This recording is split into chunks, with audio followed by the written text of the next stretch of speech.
BJ, what book has influenced you and your clients most this year? Hmm.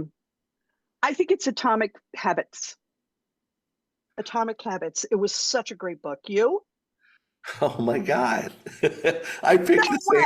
book. I You're picked the same book. kidding. Yeah. My clients, I've recommended it at least 10 times to my clients. So, No way. I just bought another copy at Phoenix Bookstore in Burlington, Vermont. Yeah, it's the best. It's so good. well, welcome back to another episode of the Best Small Business Podcast. I'm your host, Rich G, And I'm BJ Flag. and we're starting a series of podcasts that focus in on key books that you should read to grow your business. I have to say, Rich, unfortunately, most people don't have time to read. They just don't have time to read an entire book. We hear that about a billion times.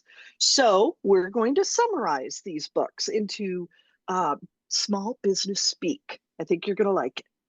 Yeah, and today we're going to dive into our favorite book, James Clear's best-selling book, Atomic Habits. Now, if you are running a small business, you know that success does not happen overnight. It's in small, consistent actions, the atomic habits that compound over time can create big results. So, this is going to be good. Yeah, so today we're going to break down James's book into six key takeaways, specifically tailored for your small business. We're going to give you like an overview and an action item for each point so that you can implement these strategies immediately. So, let's get right into it. Take it away, Rich. Okay.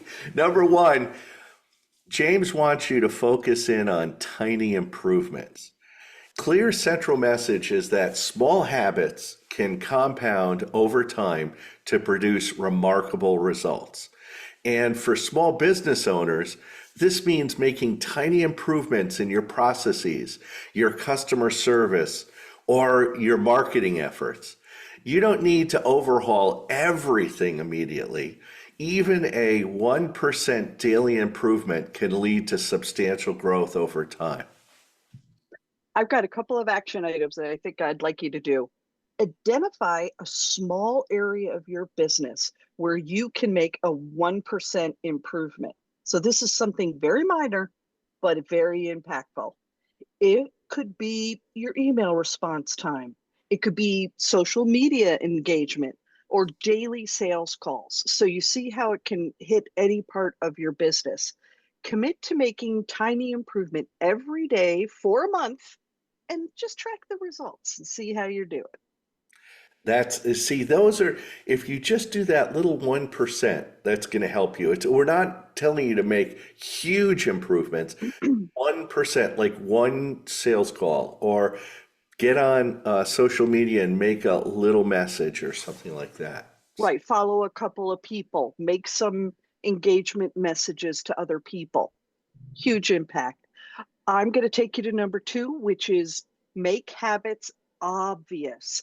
In Atomic Habits, Clear discusses the importance of making habits obvious. For a small business, this translates into setting up visible cues that can remind you and your team of these essential tasks. I am a big fan of post-it notes. You'll see me talking about that later. Then I also want you to think of creating triggers that really prompt you to take action. So you're going to see us talking about this even more in other action steps for sure. Rich, give us some.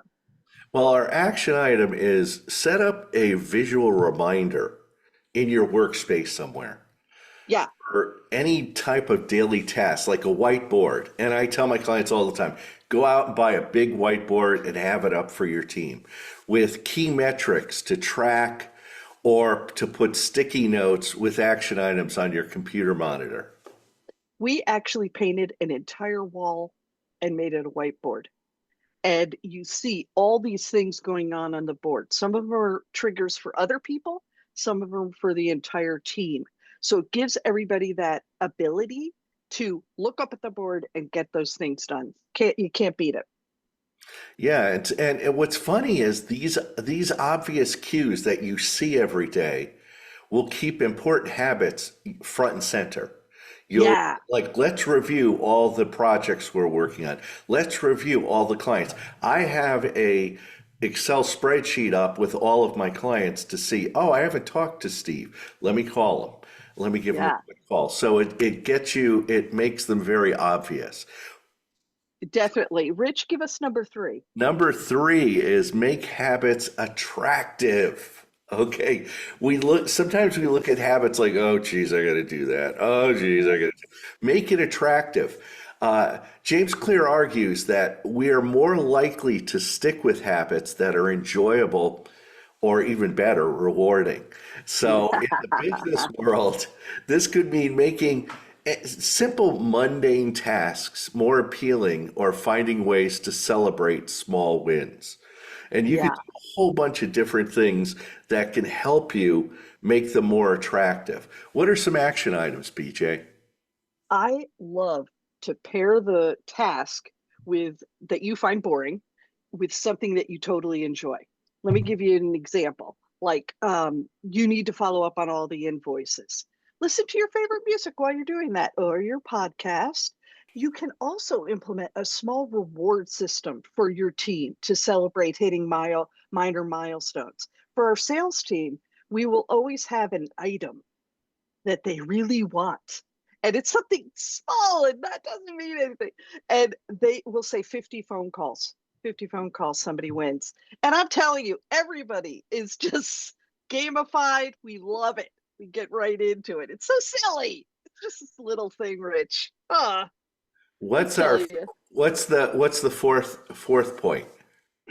make the habits easy. If you really want somebody to stick to something, reduce the friction associated with starting them. For small businesses, this could mean automating tasks, simplifying processes, or breaking down big goals into small, manageable steps. So you're going to see us kind of break that down a little bit. So our action items are automate one repetitive task this week, such as scheduling social media posts or sending out appointment reminders, and leveraging tools like Zapier Mhm. or Hootsuite, or even simple email templates to reduce the effort required. What you want to do is streamline the stuff so you reduce that friction associated with starting them. Yeah. And I think it takes time. It takes time to identify something that could be considered that 1% type thing, but you could do it. Totally could do it. Rich, take us into number five. Number five is make habits satisfying. After you've made them attractive and stuff, Clear emphasizes that habits are more likely to become consistent if they are immediately satisfying. Okay, so for small businesses, this could involve getting quick feedback on your progress, which helps maintain momentum. What are some action items we could do with making habits satisfying? You could implement a daily progress log for key activities. That's a great way to kind of say, oh, I'm seeing everything tick up. This is awesome. For instance, you could track the number of new leads generated by sales close, or sales closed. It's just fantastic what you can do. You also can review the log at the end of each day to see some immediate impact of your efforts and build a sense of accomplishment. Think about those invoices that you had to resend out. You're going to see people paying them. So it really, really is rewarding. I'm hooked on that one, Rich. So, what's our sixth and final tip that we have today? The power of identity-based habits. You knew I was going to bring this up. Clear discusses the concept of identity-based habits, which you focus not on what you want to achieve, but on what you want to become. It's heavy duty. This is a really good section to for you to read. Small businesses, what does this mean for them? Well, this means adopting a mindset of a successful entrepreneur. and letting that drive your daily actions. So this is a little bit of a mind game on you and how you are acting. So it's interesting, right, Rich? Let's have some action items. Well, number one, what we want to do is write down the type of business leader you want to be known as, whether it's the most customer focused or the most innovative or the most resilient. Okay, let this identity shape your decisions and actions. It's a great idea. Develop the philosophy, and then the philosophy influences your actions. Ask yourself daily, what would a customer focused leader do in this situation? And let that guide your habits. So it's coming up with that philosophy and then letting that philosophy guide all of the habits that you do. There you have it. 6 powerful takeaways from Atomic Habits to help you and your small business grow. Remember, big changes start with tiny steps. Implement these action items one at a time and watch how these small improvements compound into significant growth. So you really got to buy this book. We love it that you could either do it on Audible or you could just call, get on Amazon, get the book. Starting a business library is the best thing you can do.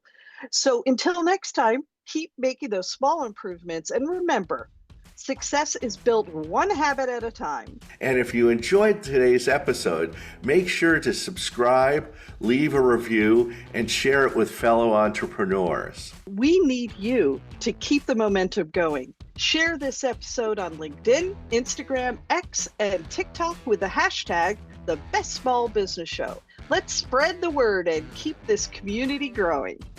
Ready to take your business to the next level? Reach out to me, Rich G, at richg.com for top-tier business coaching that drives results.